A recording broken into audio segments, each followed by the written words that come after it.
Olá meus queridos, sejam muito bem-vindos a mais um vídeo aqui no canal. Eu sou a Ana Teresa e hoje vamos falar dos meus livros favoritos deste primeiro semestre de 2023. Então, eu talvez vá começar até mesmo eu talvez até comece pelos livros que eu não tenho em cópia física, com muita pena minha, mas o primeiro de todos que eu vos queria falar foi uma das minhas leituras favoritas de 2023 e juro-vos, cada vez que eu penso no livro, tipo, é assim um sentimento muito quentinho, porque foi um livro que me acompanhou durante muitas viagens de carro, portanto eu ouvi-o em audiobook, e é o When Women Were Dragons. O livro também já está traduzido para português, se não estou em erro, é a editora Minotauro que o publicou. E então fala sobre o que se chama um mass dragoning, ou seja, houve na década de 50 nos Estados Unidos uma transformação de mulheres em dragão, mas em massa. E então nós acompanhamos aqui a nossa personagem principal desde que ela é muito nova e a tia dela transformou-se em dragão. A tia era uma presença muito forte na sua vida e depois ela de repente vê que todas as pessoas à sua volta agem como se ela nunca sequer existisse. Depois, eventualmente, há aqui uma série de reviravoltas familiares que a obrigam, digamos que assim, a crescer muito depressa e muito duramente, e realmente é muito, muito engraçado ver como existe este facto histórico aqui no livro, não é? Estamos a falar de um livro de fantasia urbana, portanto, aconteceu isto, houve uma série de mulheres que desapareceram e ninguém fala do assunto e as pessoas simplesmente varrem para baixo do tapete. E eu realmente gostei, é muito, muito bom. Eu considero que às vezes tem algumas partes que talvez sejam repetitivas, especialmente a nível da descrição das personagens, mas que eu agradeci imenso por realmente fazer muito ênfase a alguns traços das personagens, porque como eu estava a ler em audiolivro, há sempre alguma coisa que se me escapa e assim, desta forma, isso não aconteceu. E foi realmente um dos meus favoritos de 2023. Outro livro que eu não tenho em cópia física, mas que eu li no meu Kindle é o Seven Days in June, também já traduzido para português e eu não sabia quando comprei o livro, completamente despassarada da vida, e foi um livro que eu gostei imenso. Eu estava à espera de ler assim uma coisa mais, eu não sei, pela capa, não vos parece que é tipo um romance mais tenso e forte e essas coisas todas lá pelo meio, mas afinal não, nós temos aqui esta personagem principal que ela é escritora e ela escreve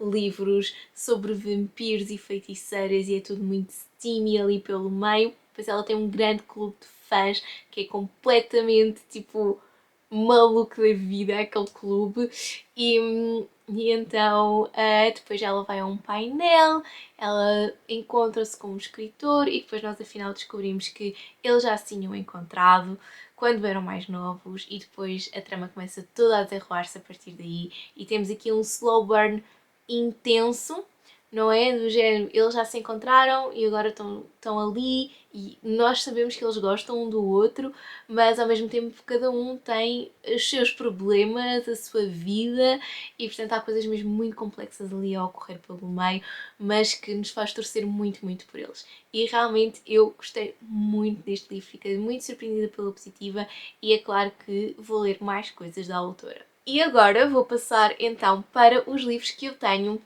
em cópia física. Então, eu vou começar já aqui a falar dos autores portugueses, pois claro que sim, só podia ser desta forma. Eu li O Bairro das Cruzes, de Susana Amar Velho. Eu não tinha lido a edição anterior, publicada por outra editora, e eu acho que esta capa está lindíssima e foi a editora que me cedeu um exemplar e desde já eu agradeço muito porque eu fiquei muito curiosa assim que saiu a capa. Eu já seguia a Susana Amar Velho há algum tempo no Instagram, nas redes sociais, sabia que ela tinha publicado 2 livros, tenho aqui o Inquieta na estante para ler, mas este livro foi um dos mais impactantes que eu li em 2023, porque nós seguimos aqui duas personagens e é assim, eu por acaso, eu não amei a parte em que elas ainda são crianças, aliás eu falei disto no reading vlog do livro, porque eu não acho as crianças particularmente interessantes e realmente aquela primeira parte do livro não me estava a chamar muito, mas depois nós temos toda a conjectura pré-25 de Abril, aqui numa aldeia ao pé de Mafra, que é o bairro das Cruzes, e de facto a trajetória muda completamente e é tão interessante e parte-nos o coração perante a crueldade da vida. E eu não sabia alguns factos históricos que tinham acontecido durante estes anos. Fiquei muito feliz por de facto ver aqui que há um fator de pesquisa pelo meio. E se vocês ainda não leram este livro, por favor leiam. E realmente valeu muito a pena esta leitura. Não estava à espera de ficar tão surpreendida assim desta forma, mas valeu bem a pena e temos aqui uma autora portuguesa que vocês devem de ler mesmo. E agora, outra autora portuguesa que me surpreendeu bastante, mas com um género completamente diferente, e neste caso é uma comédia romântica, foi a Andreia Ramos com O de Espanha Sem Humor. Eu nunca tinha lido nada da Andreia e fiquei muito surpreendida pela positiva.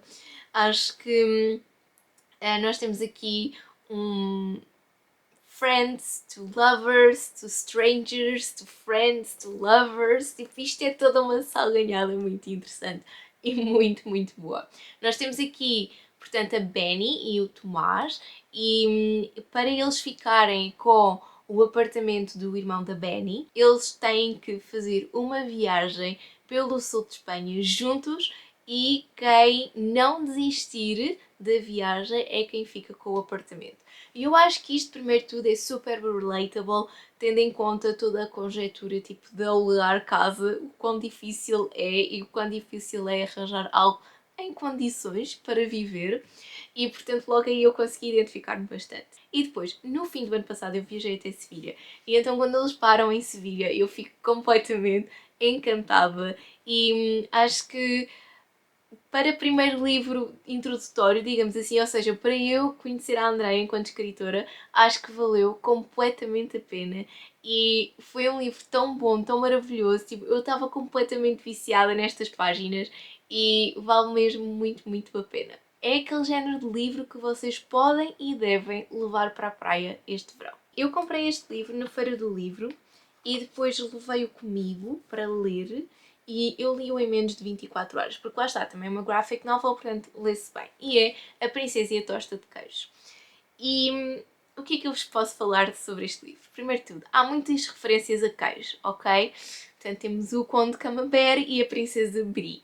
Portanto, logo aí, para quem é amante de queijo, vai adorar tipo, todas as referências deste livro. Portanto, o Conde Camembert, na verdade, é uma Lady Camembert, é uma Condensa Camembert. Só que nós estamos aqui num período histórico em que as mulheres não podem assumir a sua herança sendo mulheres, ou seja, elas têm que estar casadas com um homem para conseguirem ter a herança. E o pai, sabendo que ela decididamente planeia não se casar, então ele diz assim: ok, mas estarias disposta a viver como um homem? E aí nasce o Conde Camembert. E o Conde Camembert tem uma ganda crush pela Princesa Brie.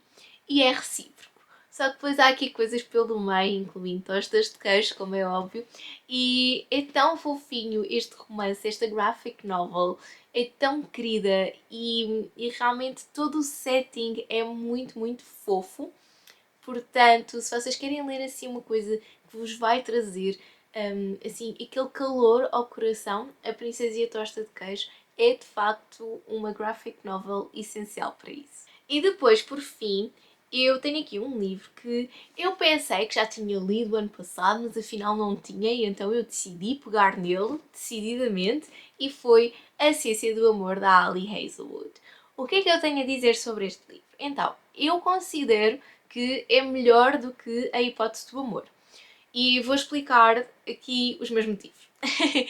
E então, o primeiro deles é que fala muito mais e aborda muito mais o facto de termos aqui uma rapariga na STEM, a trabalhar em engenharia na NASA.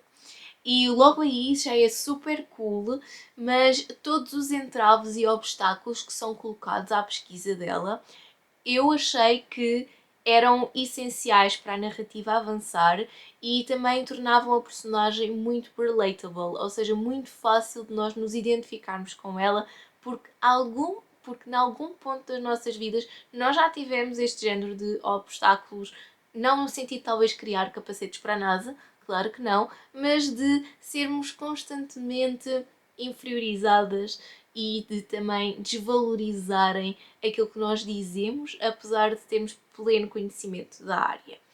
E então, eu gostei muito deste livro. Mais uma vez, é um trope de he falls first, ok? Portanto, ele apaixona-se primeiro, mas depois temos aqui todas estas coisas muito, muito engraçadas e muito giras, e portanto, eu realmente considero que foi uma leitura muito mais gira do que a hipótese do amor, e sinceramente, se a Ali continuar a escrever livros tão maravilhosos como estes, então nós estamos pelo bom caminho e ela decididamente vai tornar-se uma das minhas escritoras favoritas. E portanto, apresentei-vos aqui 6 leituras, 6 livros favoritos. Eu realmente não tinha reparado que eram 6, para vos ser sincera, mas acho que é bastante apropriado tendo em conta que já se passaram 6 meses do ano, não é? Portanto, aqui estão eles e depois mais 2 livros que eu não tenho em cópia física, e eu espero que vocês tenham gostado deste vídeo. Contem-me aqui nos comentários se vocês já leram algum destes livros ou se vocês planeiam ler. Contem-me tudo. Eu sou a Ana Teresa, não se esqueçam de me seguir no Instagram e também no TikTok. E já agora, já que estão aqui, subscrevam o canal e ativem o sininho para receberem novas notificações sempre que há vídeo novo. Nós então vemos-nos num próximo vídeo, mas até lá, já sabem, boas leituras!